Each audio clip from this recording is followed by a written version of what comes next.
Hi guys, this is my week 3 review.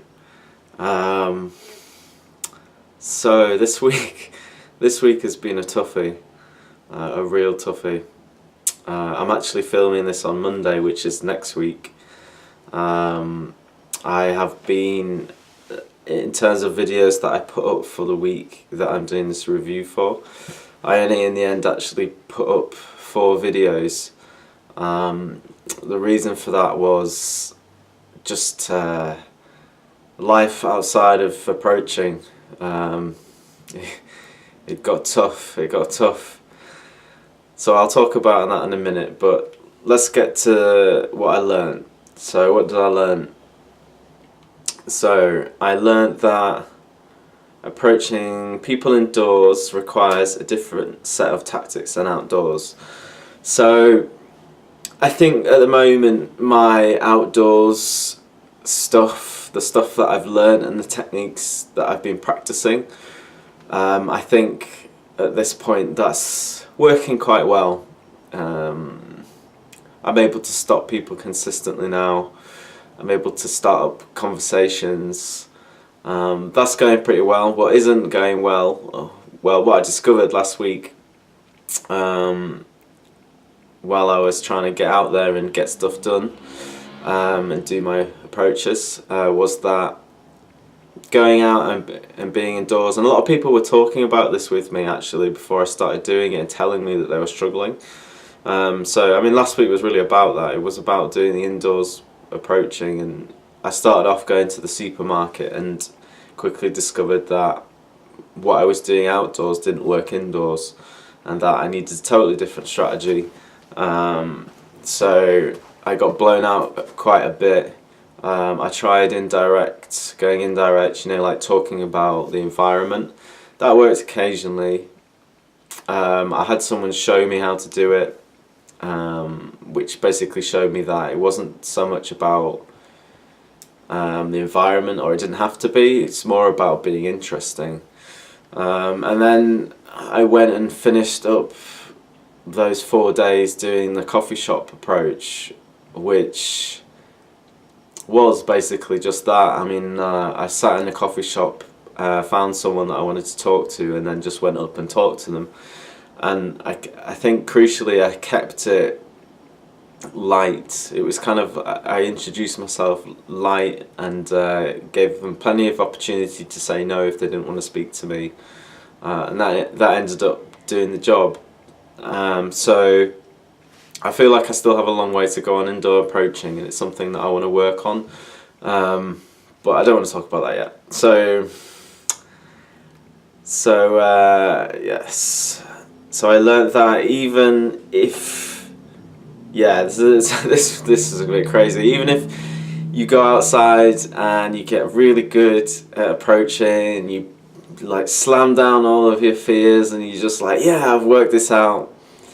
All you have to do is go into a new space that is unfamiliar to you, and everything just comes back again. You're back where you started, but you kind of not. So I learned that it's not enough to just focus on one area, or at least it's not for me. I need to work on and go out and spend time in a variety of different spaces, going out in the evening, going out in the daytime, going indoors, being outdoors. I need to do it all if I'm going to be the kind of social person that I want to be. Then I need to make sure that I get out all over the place. I'm hoping I'm going to do some of that this week actually, a bit of variation. So what else did I learn? I learned that complaining about things really messes you up. It has a huge negative impact on what you're doing. So in this case, last week, what it was the week before that I was doing a lot of complaining about my work, and I made this conscious decision last week to say that my work was going well. If you look at any of my videos, you'll see I always say my work is going well. Even if it wasn't, and actually that had a huge impact on my work, doing that as an exercise. It made me look at what I was doing, and then I got help initially from my tutor, and she actually made things much simpler, and that ended up creating a huge amount of success for last week. The reason I'll go into the reason I didn't post videos for the last couple of days was I had all my assessments. So I ended up having 3 assessments in one day. And I hadn't really done a lot of work on it because I focused on doing this approaching challenge for most of the previous weeks. So last week was just a crazy week for me because I had to all of a sudden just learn how to basically learn an entire course in a week. On top of that, there was a lot of challenges in my personal life with my relationships, which kind of really took it out of me. It's extremely emotional draining, and that's something that actually came out of this challenge, I think, because this challenge has given me a huge amount of courage to do things that I would never ever have done before, to talk to people that in ways that require a lot of courage. And I think, it's my personal life is kind of going through a lot of growth and a lot of transformation as a result of this challenge, which is really surprising to me. I'm noticing that all the people that I'm around right now, all of a sudden we're all holding each other accountable, where I'm messaging people and saying oh, what's this thing you want to work on, and then I message them every day, check up on them, and they're doing similar things with me, and it's really just a totally different way of living that I've stumbled on. I think this challenge has sort of somehow brought that out a bit, but it's fantastic because all of a sudden I feel like I'm growing so much, and there's people there with me doing it, and it's fantastic. So okay, so we'll go on to milestones. So what milestones did I achieve in the last week? I overcame my fear of approaching indoors. I think initially that was quite evident, and then I overcame it. I think it was a bit foolish of me to say that indoors didn't work. I think I said that at one point in one of my videos, and as soon as I'd said it, I was like, that's not right, and I have to change it. And that's ultimately what motivated me to do the coffee shop approach, because I needed to prove to myself that what I was saying was incorrect, and I did that. So that was a good milestone to overcome that fear. I think as part of my actual life, once this challenge is over, I do want to spend more time in coffee shops doing that kind of approach. I definitely think it's something that I want to incorporate into my life. So that was a good milestone to achieve. So I did supermarket approaching. It was a little less successful than in the coffee shop, but again, every day nearly I go to the supermarket, so it's something that I need to get good at, and it's something I want to get good at. And really, it should be a natural thing to be able to do it, to just go about your day and be able to talk to people while you do that. I mean, at the moment I'm doing it in a very sort of clinical way, where I'm purposely leaving the house and going to a set location and then doing these actions and exercises. But really it would be nice if I could incorporate that into my daily activities. Honestly, I don't think I'm ever going to stop doing this. This kind of approach and the way that I'm doing it, the exercises, and now that I've started, that's what because I'm realising that this stuff is golden. Pretty much. I mean, my life, what am I? I'm like on week 3, and just my life is just so much better than when I started. In my head, I'm just like, I can't stop doing this. There's no way I'm going to stop doing this. If you haven't done this challenge, you need to do it. It's just It's just so transformative. It's brilliant. I love it. So one of the transformations that I'm seeing in myself is just how more sociable I'm becoming, and I am just being more friendly with people around me in my area, and also the amount of effort that I'm having to put into myself and into this pursuit it's really bringing out this sense in me that I want to. I don't know. There's this sense of giving that's coming out of me, and it's like I can't contain it. It just comes out of me. It's like an outpouring. You go out and you're social with people, and it just, I get so much energy from doing that. It just outpours out of me again, and I find that it seems to be coming out in the form of me seeing people and trying to give to them in certain ways. There was this one story that I was originally going to do a video on, but last week was so troubling. In the end, I just didn't have the energy left to do it. But I'll tell you now. So I went swimming one evening, and I was in the swimming pool, and I was doing my lengths. And while I was doing my lengths, there was this kid in the pool. He's like this 14-year-old skinny black kid. And I saw him about the halfway point, and as I was swimming past, because I had these social skills now, and you just automatically look for people to connect with. And I noticed him, and I said, like, "Oh, are you trying to get to the other side?" And he said, "Oh, yes, I'm trying to get to the deep end, but I can't do it. I'm terrified of getting there." And I was just like, "Okay, well, why don't you?" Because he was like 6'1" or something. It's like, how tall are you? And it's like, "Oh yeah, I'm like 6'1". I said, "Well, the other end of the deep end's not that deep. It's about 1.8 meters. So why don't you try walk as far as you can?" And so he did. He was just there, like walking in the water, like terrified. He's like trying to ease into the water, getting as far as he could. And then he turned around and he coming back. And he was just so scared he had to go all the way to the shallow end. And I carried on swimming, like doing my lengths, but noticing him. And then I got to the other side, into the shallow end, and I said to him, "You can swim all the way to the side in the next 15 minutes if you want." Because he could, and I'm looking at him, I knew that he could.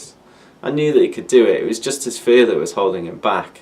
And I was just thinking about this challenge and all these fears that I've overcome, and how once you do it, you just like, I've just been like, it's not hard. And I was just thinking of him and looking at him in his situation, and I wanted to motivate him so much so that he could do it. And so I said to him, "Why don't you try go from the shallow end to the halfway point of the pool, and then turn around and come back, and do that without touching the floor. If you can do that without touching the floor, then that's just the same as being able to get to the other side. So then you can do it." And he was like, "Oh, I'm so scared though, I'm so scared."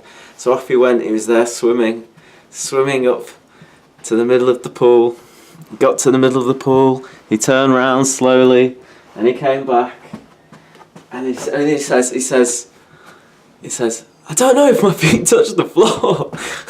And he's there, and he goes back to the shallow end, really, really scared. And of course, I just carry on swimming, doing my lengths. And after that, he got out the pool and he went into the kids' pool, which is like, really shallow, really tiny, because he was just too scared, and the fear overcame him. But as I was swimming, as I continued swimming, I had an insight about this event that I thought was really powerful. And I realised that it didn't matter that he didn't get to the deep end of the swimming pool. It didn't matter at all, because he was stood in that pool, and he was stood with his fears, and he was facing his fears, and that is amazing. And I just had so much respect for him for doing that, and I realised that it's not about, it doesn't matter whether you're successful in something. It doesn't matter whether you're a failure at something. The only thing that matters is that you put in the effort and you try. And if you do that, then people reward you with respect. And that's the thing that you should chase. You should you want to move towards trying stuff. And then you get rewarded socially for that. And if you have the social reward, that can lead to all sorts of things. Money, anything. Money, friendships, relationships, you name it, you can have it, but you just have to try. That's what I realised, and that's what this challenge is teaching me, that I just have to try. As long as I try, it doesn't matter what the outcome is. The outcome is irrelevant. It's the trying and the doing that is going to give me success in whatever I want. So if you're considering this 30-day challenge, then get out there and do it, because it doesn't matter what happens. If you try, people are going to respect you. And there was actually someone else on that same day that I also tried to give to, and they were struggling with trying. And I realised as well that if you don't try, then people don't respect you because you're not trying. And that can then move into you not respecting yourself because you're not trying. And then all of a sudden you're getting depressed because you're hating yourself for not trying. And that's a black hole that you can't get out of. That's really tricky to get out of, because you don't have the support of people and you don't have the support of yourself. And it's all down to trying. It's all down to putting in effort. But, because we feel that we have to be perfect, or that we have to have some sort of expectation of success, or that we're afraid of being judged for failing, we become really stifled. So anyway, that was some stories, and I should have done a video about that before, but here it is, guys. so those were my milestones. What areas do I need to focus on? So I think I definitely need to start being bolder with my approaches. I need to be more forward. I need to be much more expressive and grounded as I'm expressing. So I need to stop being so excited. I get very excited when I approach people. It really, really, there's just so much joy that comes out of me when it happens. I just love it. But I think it's not. I think now I want to change that a little, and I want to be more congruent with the kind of identity and the kind of person that I feel that I am, so that I present myself more authentically. So I think I have to be more bold in my approaches now, and that certainly is going to come through in pushing myself in further and further and more difficult and challenging opportunities. So another thing that I think I really need to start working on now is that quite often when I talk to people, initially they're like, "Oh, who are you? I'm not interested," this sort of thing. And I mean, I imagine this is a common problem. When that happens, I'm just like, okay, fine. And then I leave them to it. But I've noticed that it is important that if you keep pushing through that initial brush off, that people actually open up and they become extremely receptive to you. And they're not really doing it to get rid of you. It's more just kind of like this unconscious pattern that plays out in people. It's like when you walk down the street and someone offers you a leaflet, the first thing in your head without thinking is just to say, "I don't want it." But you don't actually even look at the leaflet. It's just an unconscious action that you've done hundreds and thousands of times. So I need to start moving through that and expressing myself to the person, so that that brush off doesn't mean anything. So that's something I want to work on. I want to develop a basic set of conversations that I would like to have that are interesting to me, that I could have with anyone. So rather than talking about something very specific to that person, I would like to be able to go into a conversation with anyone and talk about a general topic. Now, being a Brit, I mean, that could be like the weather or something, but that's kind of, I don't know, it's a kind of a boring topic, but I could always spice that up. But that's the kind of thing that I'm talking about. Just like a conversation starter that I can use to then transition into something more interesting. So that's something I want to work on there. The last one is this week I lost my consistency, and I'm not being too hard on myself because I moved into doing my coursework and doing my work for the assessments that I had, the course that I was on, and that ended up being extremely successful. As it turns out, I was the top of the class in the practical exam that I did, and I passed all the theory, and there's three exams in one day, so I'm really happy about that. Like, when the times got tough, I did what I had to do and I passed. So I'm now a qualified gym instructor, which means I can spend big parts of my week around other people, exercising with them and helping them and giving them. These are all things that I want to do. However, you know, I did lose my consistency, which is a shame. I think what I'm going to do is I'm just going to continue the 30 days. So I'm going to, although there's a few days that are missing, I'm just going to carry on as if, you know, tomorrow's the next day, that sort of thing, until I get the 30 days done. But I mean, in some ways you could say, oh yes, this is a failure to be consistent, but who cares? I mean, my life is so much better since I started this challenge. I mean, I failed at the consistency in the last couple of days, but I did that in order to get something that's just going to massively improve my life. So I don't really see that as a bad thing. I would like to maybe do this. I've been thinking about this, and I think once this challenge is over, I am going to do it again at some point in the future, and then maybe next time I'll try and get those 30 days without any gaps. But I think I'm doing alright. I mean, you can't say you're doing bad, can you? I mean, you gotta be supportive in yourself. So yeah, so that was my week 3 review. Next week now, because all my course is over, it's time to start pushing myself. So I'm gonna hopefully do a mixture of day and evening. I'm gonna spend more time out. I have a few things to pick up because I've dropped a lot of stuff. So the first thing I did today actually was just clean my room, just clean out and tidy everything in preparation for this next coming week, because I'm hoping it's going to be a big one. So you'll have to join me for that. So I'll see you in the next video.